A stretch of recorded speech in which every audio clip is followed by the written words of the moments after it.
Hi పిల్లలు, ఈరోజు మన కథ ఎలుక, కప్ప మరియు కొంగ. ఒక నీతి కథ. అనగనగా ఒక దట్టమైన అడవిలో ఒక నది ప్రవహిస్తూ ఉండేది. ఆ నది ఒడ్డున ఒక చెట్టు దగ్గర ఒక చిన్న ఎలుక నివసిస్తూ ఉండేది. ఆ ఎలుక అడవి అంత తిరుగుతూ ఎన్నో వింతలు చూస్తూ ఆనందపడుతూ ఉండేది. అదే నదిలో ఒక చురుకైన కప్పు ఉండేది. నదిలో విషయాలన్నీ కప్ప ఎలుకతో చెప్పేది. అలాగే అన్ని సంగతులు ఎలుక కప్పతో చెప్పేది. అలా వాటి మధ్య మంచి స్నేహం చిగురిచ్చింది. ఒకరోజు ఎలుక నది అవతల వైపు ఉన్న వంటను తినాలని ఆశపడింది. కానీ నది దాటి వెళ్ళడానికి ఎలుకకు ఈత రాదు. ఈ విషయంలో కప్ప సహాయం తీసుకోవాలని అనుకుంది ఎలుక.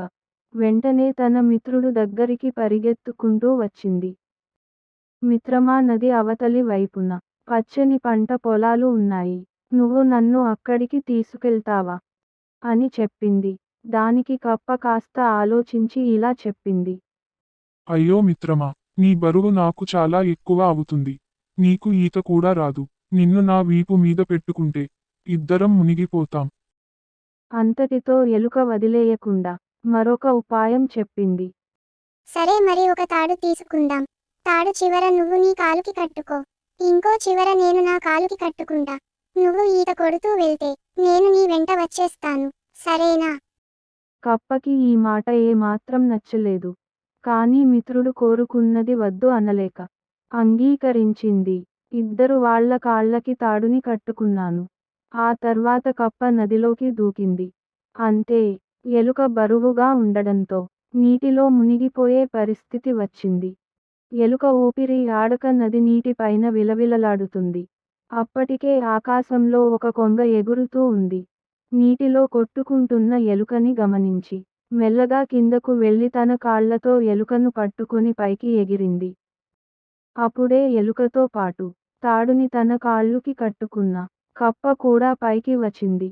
కొంగ, ఎలుక మరియు కప్పని చూడగానే ఆహా, ఏమి అదృష్టం అని సంబరపడిపోయింది.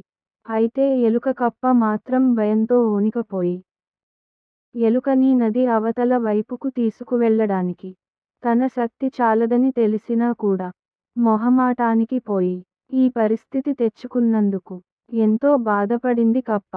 ఎలుక సిగ్గుతో తలదించుకుంది. నన్ను క్షమించు మిత్రమా, నా మొండితనం వల్ల ఇద్దరం ప్రాణాలకే ముప్పు తెచ్చుకున్నాం అని బాధపడింది ఎలుక. ఈ కథలోని నీతి ఏంటంటే, అసలు సాధ్యం కాని పనులను ఎంచుకోవడం వలన నష్టమే కలుగుతుంది. ముందు చూపు లేకుండా తీసుకునే నిర్ణయాలు ప్రమాదాన్ని తెస్తాయి. అలా కథ కంచికి మనం ఇంటికి. ఈ కథ మీకు నచ్చినట్టయితే సబ్స్క్రైబ్ చేయండి, లైక్ చేయండి, కామెంట్ చేయండి. మళ్ళీ కలుద్దాం. బాయ్.